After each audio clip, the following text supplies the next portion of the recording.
About 2 years ago, I was over at the Sweet Owen store having a late breakfast. I sat down with David Jacobs, along with Danny Jacobs, and I believe Kenneth Chandler.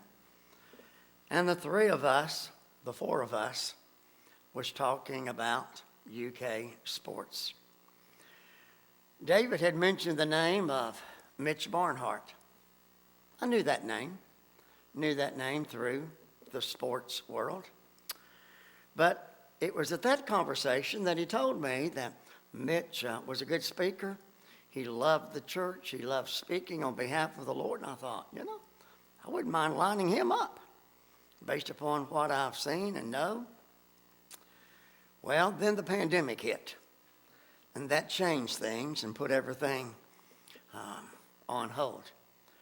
But thanks to David and Danny, that thought has been revived, and we are glad to have Mitch with us today. Let me share a few things in the way of a bio on Mitch Barnhart.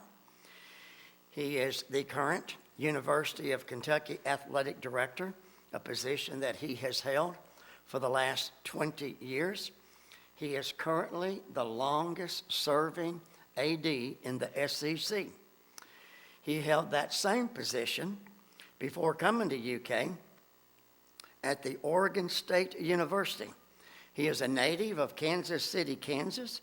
He earned his Bachelor of Arts degree from Ottawa University in 1981 and a Master's in Sports Administration in 1982 from Ohio University.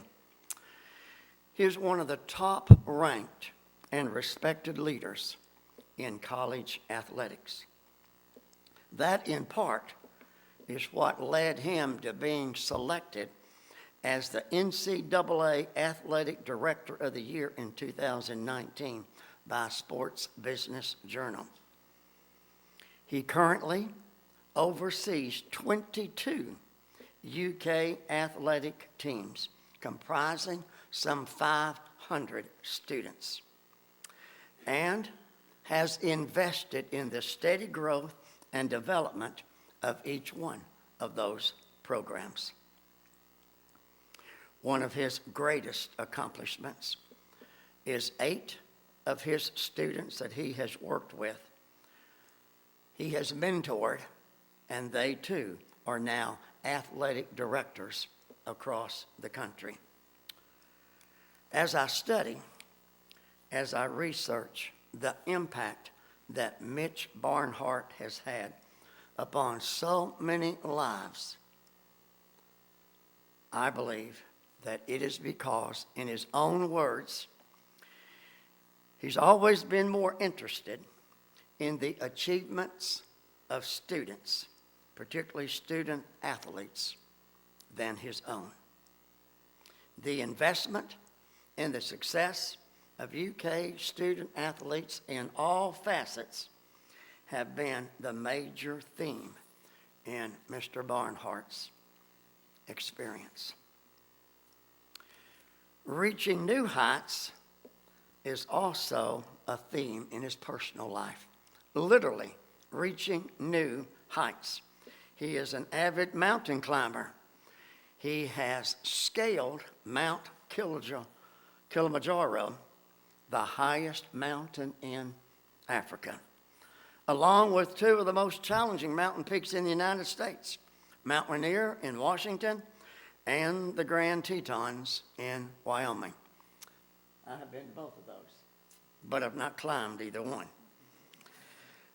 At 2 different occasions, he has performed tandem parachute jumps with the Army Golden Knights. He has been active with several mission trips and is currently serving on the National Advisory Board of K-Love Radio. He, along with his wife Connie, reside in Franklin County, and they both actively serve and support Christian Student Fellowship and the Fellowship of Christian Athletes, particularly there on the campus.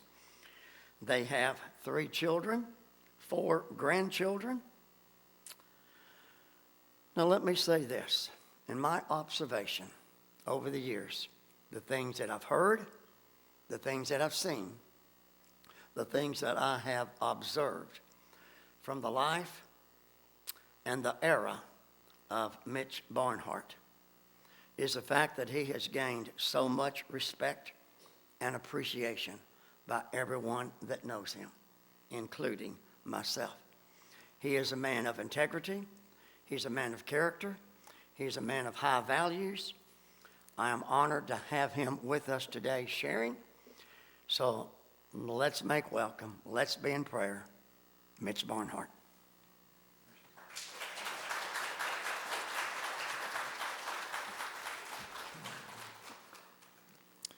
Wonderful to be with you today. He hooked me up with this microphone. He said he felt like Garth Brooks when he wore this. I'm not sure what I'm supposed to think on that.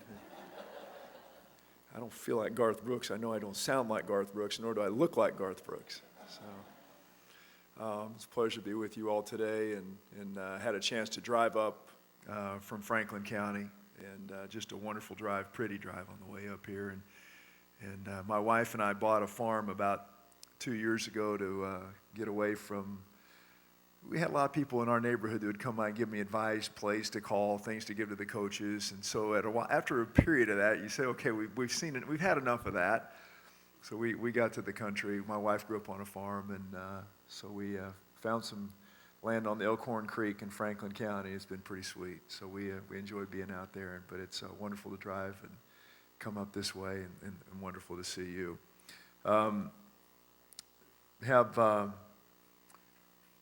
Lots of folks, you spend time and they say, well, what's your favorite verse, or what's your favorite?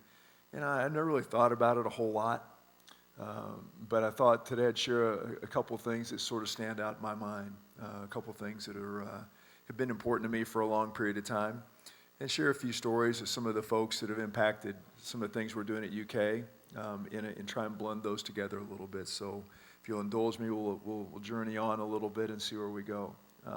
My favorite chapter or my favorite book in the Bible is John. I spend a lot of time in John. I feel like it does a lot of things. Number one, it sort of talks about the role of the Father and his expectations of what he wants us to do. And it pops in a couple different places, and we'll get to that in a minute. And my favorite verse I've sort of lived by it. I don't know how I drift on it. It pops up a couple times in the Old Testament. Pops up in Deuteronomy chapter 10, and then it pops up again in Micah 6:8, and it's what will the Lord have you do is seek justice, love mercy, and walk humbly with your God. And so I've sort of tried to keep that in the back of my mind, and what does that do for us, and what does it do for me? Well, if I seek justice, I want to try and find a way to obey what he says to do and live a life of integrity the way I'm supposed to live it. And not always easy in today's world, in an environment where it's a lot about me, and a lot about I, and a lot about selfish, and a lot about a lot of other things. That's a hard way to start out, and to try and find a way to live and obey. The second piece is to love mercy, and to me it says, God, he wants me to be a guy that knows I'm forgiven, but I'm also to be a forgiver, and that's probably the harder part of that equation for me. Especially in our industry of college athletics, the enterprise of college athletics, you find yourself holding grudges a little bit against the teams you play and some of the things that you do, and it's a little bit ornery at times about the way we do our deal in college athletics, but we're supposed to forgive and be forgiven, and so try and keep that in mind. And then walk humbly. And I will tell you, there's probably not an enterprise that is more egotistical than the college athletics world, or anything in athletics. It leads one to be very proud of themselves. And it's really, really hard. And I think that's why this verse is so special to me in so many ways, to have great integrity and obey, to be forgiven and forgive, to make sure we're walking humbly with our Jesus and making sure that we're doing it the right way. Really, really important. So as I looked at it, we built our program I built my program. The first time I did it was 25 years ago. I was athletic director at Oregon State. And I said, I went to my boss at the time before I became an athletic director, and I said, when I run my program, I said, I think I'm going to get some of those core values and principles. That'll be what I'll do. That'll set the stage, and we'll get it going in the right way, because all the companies were doing it. Put your mottos on the wall, say that's who you're going to be. And so I drifted up, wrote mine down, and My boss at the time was a guy named Doug Dickey. He was the old athletic director at Tennessee, a good man, really good man. I still talk to him all the time. And he said, Mitch, that's great. He said, you go ahead and do that. He says, I tell you what, you get that when you become an athletic director, you can put those on your wall and you can make those work. So for me, I know two things. One, if we win enough, we get to keep our job. If we lose, they're going to fire us. I said, I got it, Coach. I said, I got it. So I took those 5 things, but I said, we're going to stick with those 5 things. And the 5 things were biblically based.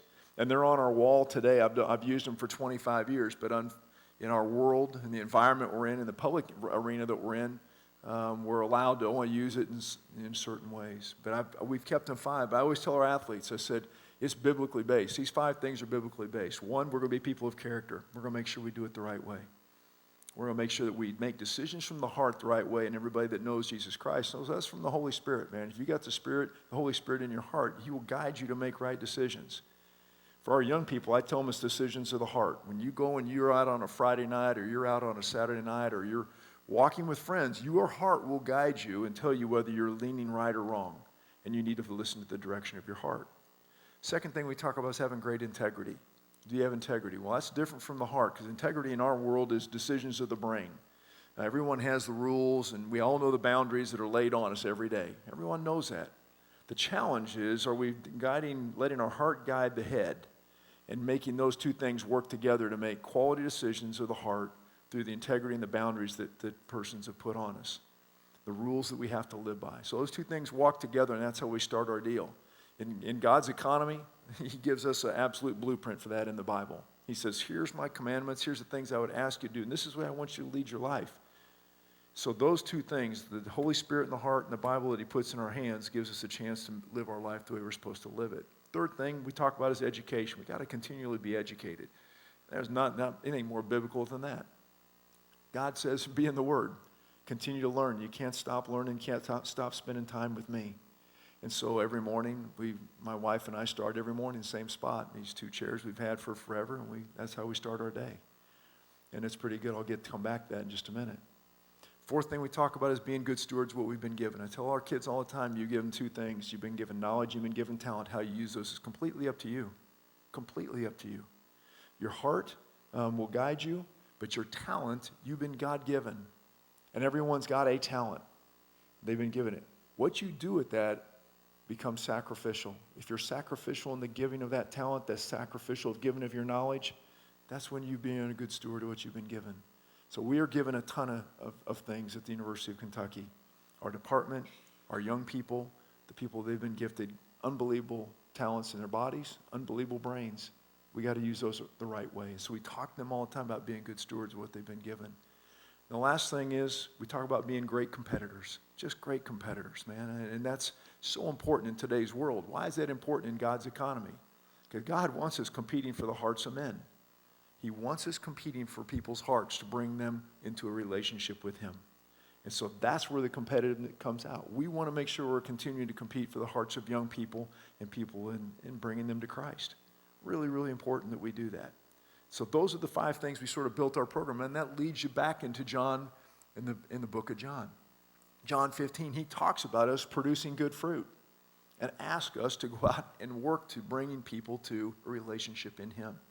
And I don't think that there's anything that's more important than that in what we do at the university setting, because we have literally 500 young people entrusted to our care every year, 275 employees entrusted to our care every year. There's 35,000 people walking UK's campus in some way, shape, or form. Christian Student Fellowship that was referenced is a place that services 1,000 people on Thursday nights, bringing young people to try and get them to make quality decisions for Christ and to make sure that they're walking in a relationship in that journey that is really hard in today's world. I think how many times, and I've been in this a long time, this is my 40th year in college athletics. You look back and I can remember saying, what are young people thinking these days? Well, I'll tell you what they're saying. They're looking at folks like me saying, how's he act? What's he look like? Am I supposed to do it? I'll model what they do.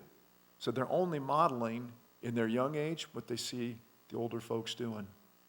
Really, really important that we set the example of how we're supposed to emulate Christ and what we're supposed to show them, what we're supposed to give them. We had a football player play for us, a guy named Dickie Lyons. You may not remember Dickie.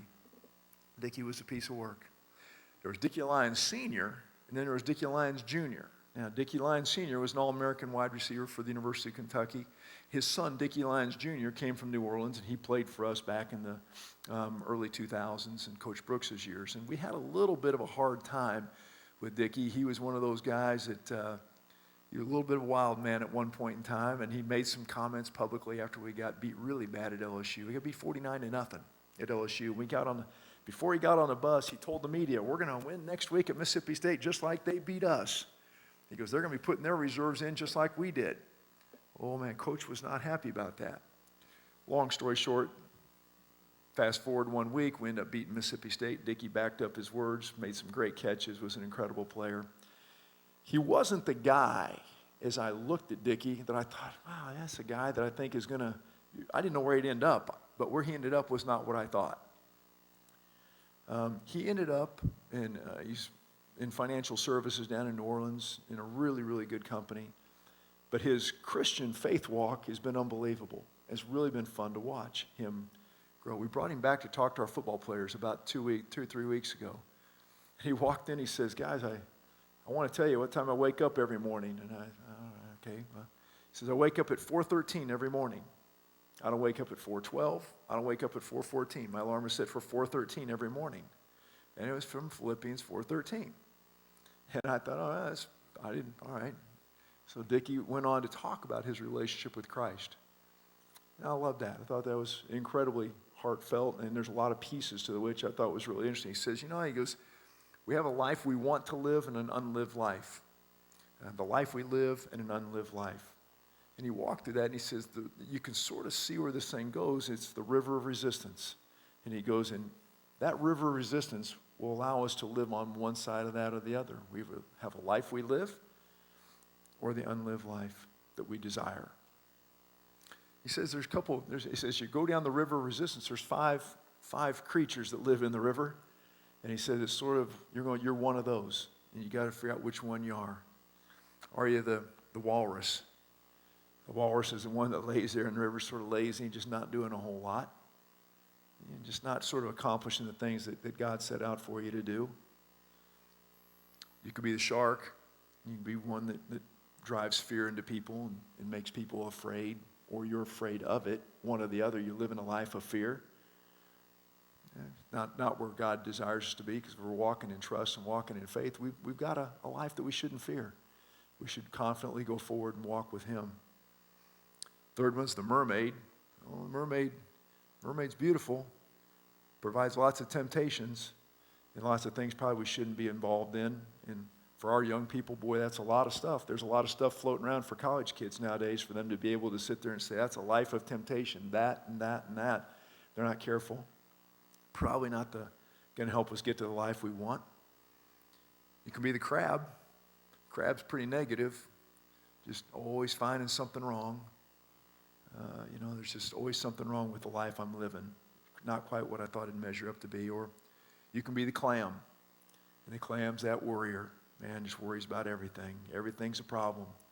And again, not exactly how God designed us to live. That's not what he thought we'd be about. So as Dickie walked through that, I watched the reaction of our players a little bit. And it was fascinating to watch them because they're all trying to figure out which camp they fell in and which life, what's the life that they want to live. You watch the Olympics and you see a lot of those dreams and those young people reaching for dreams and things they think are important. And they are important for that moment. I thought our young hurdler, Sydney McLaughlin, probably said it best. And I've really watched her. She set the world record the other day in the 400-meter hurdles. And Sydney ran for us for a year, had a chance to be around her for a year, and she's a dynamic young lady, incredibly fast.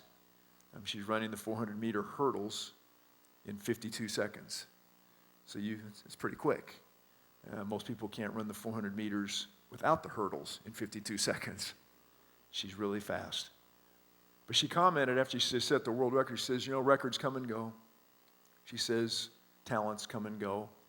She says, I want to make sure that whatever I do gives all the glory to Jesus Christ. She says, I will be nothing, and those records will go away, but my relationship with Him will be forever, and the people that I bring to Him will be for forever. That's a 20-year-old that gets it. That's a 20-year-old that gets it. And mature beyond her years, and managing a national world stage as a young lady that's really, really talented and understands what's going on. And it bodes the question a little bit as you sit here and think about it, sort of what God's called us to do. And so I'm going to sort of jump back into John if we can. We'll go back to John 15 where he talks about the ability to produce fruit. And are we going to produce fruit? The vine and the branches, we've heard the story 100 times. And sometimes we just forget that that's sort of the purpose of what he asks us to do, is to lead people to Christ. Then the second piece in all that is the story of the paralytic in John 5, as you go verses about 1 through 7 or 8. And Jesus walks into an area where the healing pools are there, and there's a man who's been paralyzed for 38 years. He's been paralyzed 38 years, the scripture says. And Jesus walks over to him, and there's the conversation of, why won't you get in the water? I can't get there. No one will put me in. I can't get in the water. And Jesus says, well, do you want to get healed? And I said, well, sure I do. He said, well, then get up and walk. You don't have to get in the water. Just get up and walk. Pick up your mat and go. Right? Remember the story, right? So there's lots of pieces to that. So we're going to try and tie those two things together here as we spend a little bit of time at the end of the service here. He says to us a couple things in my mind. One, are we committed to walk with Christ, or are we just interested? I ask our athletes that a lot. Are you committed to what we're doing athletically, or are you just interested? You just want to tell people you're on the roster. Yeah, it's okay to be on the roster. That's not a bad place to be. But if you're really committed, that's how we're going to win something. It's no different than our walk with Christ. We can be on the roster. We can have the jersey, the number, and all that stuff like that. But until we're genuinely committed, really, really hard to go win any hearts to Christ. It's really hard to be a good steward of what we've been given. It's really hard to absolutely be a follower and a believer in Jesus. Unless we're committed, we can't just be interested. Are you a consumer of Jesus? Or are you just a contributor to his work? Or are you a contributor to his work? You're a consumer, you're taking it in. It's like going to the grocery store. You see what's on the shelf, you buy what you think you want for the day, and you walk away. A lot of people walk to that grocery store and they buy some stuff and they walk out and they give it to someone else. That's a contributor. We want to be a contributor to his work. We've got to do that in order to fulfill the things that he talked about in John 15. Being a part of the bearing and the creation of fruit. Really, really important to do that. Dickie made a comment as he was talking to our athletes, and I really liked it. He said, you talk about high commitment. Everybody talks about really being committed, a high level of commitment in whatever we do. Well, it's okay to be committed, but with high commitment, you've got to have high activity. You can't have those two things separate. You must be active and must keep working at it. It's something you're committed to doing. You're active in it. High commitment has to be followed by high activity. And we make sure that we do that. The thing that I look back in the story of the paralytic in John 5 was he sits there and he tells the guy, gives him some specific instructions. He says, get up, pick up your mat, and walk. He told him three things. He said, get up, pick up your mat, and walk. Pretty defined actions. He didn't say, hang around, we'll see what happens in a little while. He didn't say, once you're healed, sit tight, just enjoy the journey. He told him to go on, walk, and go to work. And he did. And so that was where he did. And that's sort of where it is with us. We ask Jesus, we ask him for healing, we ask him for blessing, we ask him for whatever, forgiveness. Those are things he gives to us. The response for us is an action that we must fulfill on the other side. It's important that we go out and fulfill the backside of that. He did the first part. We're committed to doing the second part and being a contributor to his work. Really, really important. The question, it bodes a little bit sort of the question, we are not changed by the promises we make to God. We make promises to him all the time.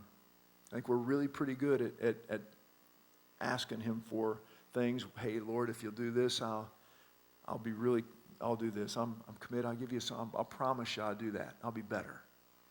It's not so much that, but we are changed by believing the promises he made to us.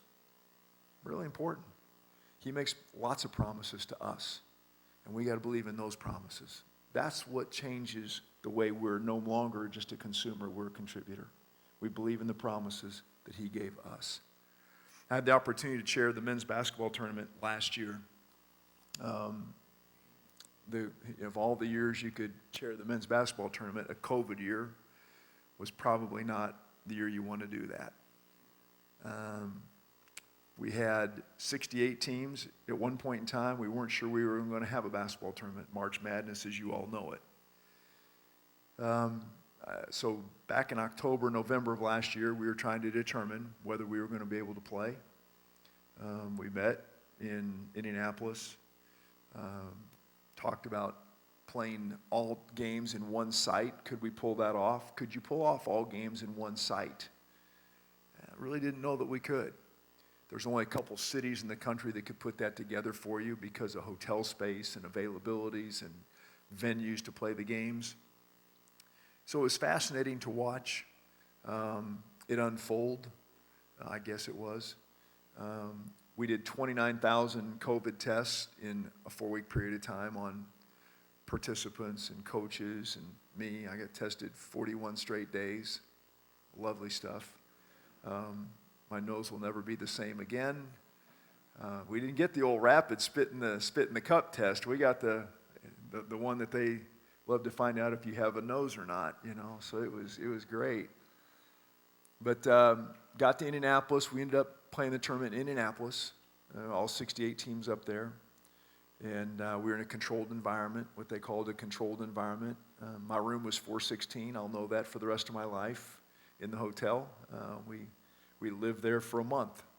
And my wife was not allowed to be there with me. I had no, you're just up there sort of in the old hotel room, going from the hotel room to the convention center to the basketball games and back every day. And then we get the test results at 4 o'clock in the morning and determine who could play and who couldn't play. That was how we got through it. So it was a heck of a month. But at the end of the day, we had the opportunity on championship night. The ball goes up in the air, and I leaned over and hugged the guy that ran the tournament from an operational perspective, congratulated him on maybe the greatest achievement I've ever seen in terms of an operational, pulling that together in that environment. It was unbelievable. Not too different from what's going on in the Olympics right now in terms of the operational piece. We good? Okay, there we go. But at the end of the day, so you go back and I watched a little bit. And the two teams that were involved in that were Baylor and Gonzaga. See, I told you, Garth, this isn't Garth Brooks now. You're not getting that. But so we ended up having Baylor and Gonzaga play in the championship. And Baylor won that game, and it was fascinating. So during the course of about 3 weeks, I have a chance to watch a lot of basketball. I watched probably 4 or 5 practices a day, half dozen games a day in some way, shape, or form, and you're bouncing around watching people play. Had a chance to watch Scott Drew and coach his Baylor team, and watch Mark Few coach the Gonzaga team on more than one occasion. You watch them a lot, how they did their work. I was fascinated by a lot of things that they did. Number one, incredibly focused on how their team played. They weren't really spending a whole lot of time worrying about the other guy. They weren't spending a great deal of time worried about their opponents. What they essentially said was, if we do things the way that we are taught and the way that we're supposed to do them, we will be successful. We will continue to find our path. We'll be fine. That's the way they coached their teams. That didn't change. And it goes back to the same kind of thing. God's given us the blueprint. He's given us the game plan. If we follow his game plan, we'll be fine. We'll find our way through the game. What we tend to do is want to look at the opponent. We know who that is. We know the opponents that we have out there. And we try and adjust to what they're doing to us. And what these basketball coaches did very effectively, and what God's designed us to do, is just follow him, keep your eyes supremely focused on what he does for us and what he allows us to do. And the second piece in all of that was the unbelievable joy that their teams played with. I mean, their practices were fun. I mean, I'm not a lot of times I watch a lot of teams. And I respect coaches that make practices tough, but there's also joy in that. And their kids had fun at practice. I'm telling you, they had a great time. They loved each other as teammates. They liked practice. They had a good time. And guess what happened? They showed up in the final game. Two teams that really wanted to be there. Two teams that loved each other. Two teams that practiced hard. And two teams that found joy in the journey. That's important. I look around sometimes and I see the martyrdom of some of our folks. Yeah, this is such a tough life I live being an athlete. Really? Really? Really tough? I'm not sure. You get to do something you love. Not real tough. It's pretty much a joy. How about that? Let's not make this out to be like a lot harder than it is. The martyrdom, lack of joy. The ones that win find unbelievable joy. I watched Caleb Dressel. He swam in our league. I watched him swim in the Olympics. He wins his first individual gold medal. His reaction to winning his first individual gold medal was remarkable. It was emotional. He appreciated his family supporting him back home. The journey to get there, you could tell it was a joyful deal. He enjoyed it. There wasn't misery. It wasn't martyrdom. It wasn't, oh my word, this is something that it's a burden to me. It's something he got to do, that he was blessed to be able to do. And he appreciated it. Hence, he goes and wins 4 more gold medals. So he's won 5. He's represented our country incredibly well. Incredibly well. Joy in the journey, making sure that we do that. A guy by the name of Craig Groeschel, he's a pastor in Life Church in Oklahoma, a guy that I follow a little bit. He made a comment, he says, if it's important, you'll find a way. If it's not, you'll find an excuse. He's right. If it's important to us, we want to find joy, we want to be a contributor to God's work, if we want to do the things that God's called us to do, to be good stewards, to be lifelong learners, to live by the Holy Spirit. If we want to and it's important to us, we'll find a way.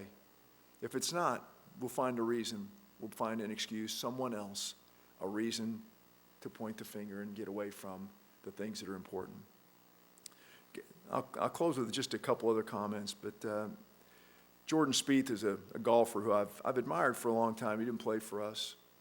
If you're golfers, if anybody follows the game of golf, he's had an unbelievable career. He's 25 years old. He played college golf at Texas. They won a national championship. I think they won the national championship. At the end of the day, he leaves there, goes pro, immediately wins the Masters, immediately wins the U.S. Open, and I think he won the PGA. He's won 3 of the 4 majors. He's been an incredible, incredible young career. Not even 25 years old. Remarkable. But then he hit a drought, an amazing drought, where all of a sudden he couldn't hit it anywhere he wanted to go. Couldn't make putts. Was really struggling. I watched him at a young age. I thought, how will he react to failure? Because he was struggling. He was struggling. I listened to an interview he did. He finally won a tournament after like a 2.5-year drought of not winning. And he said, you know what? He says, there's a couple things I found out about myself. He says, number 1, to be consistent. Just stay in the fight every day. Keep working. Just stay at it. Don't quit. Be around it. He says, many good people, be with good people, continue to surround myself with people that are like-minded, I'm trying to glean from. Just don't stop being around it.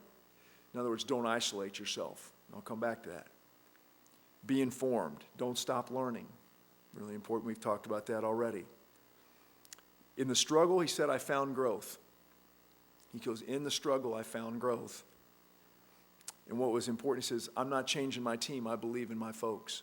He goes, they've believed in me. I need to believe in them. Oh, wow. Okay, let's go back to a couple of things he said. Be consistent. Stay in the fight. How many times when it gets really, really hard do we want to walk away and let someone else manage that?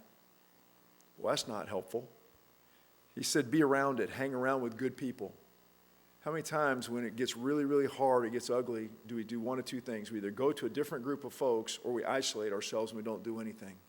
We go and get away from everybody.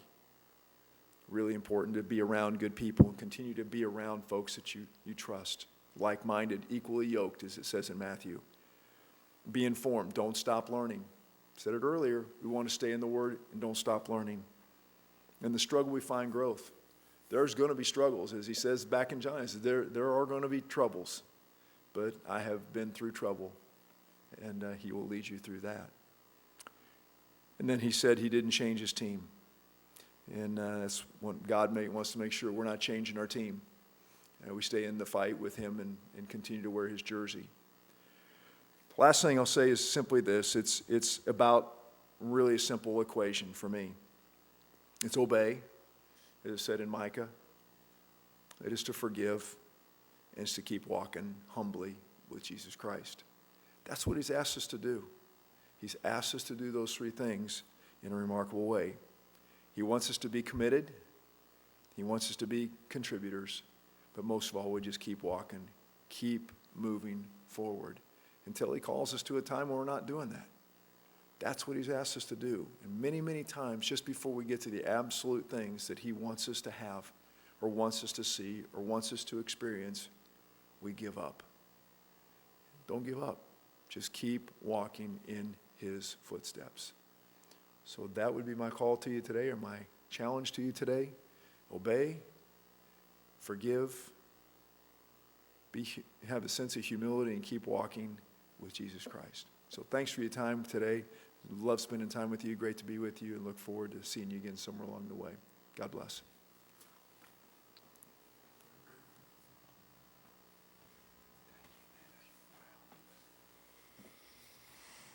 Isn't that something very fitting for us today?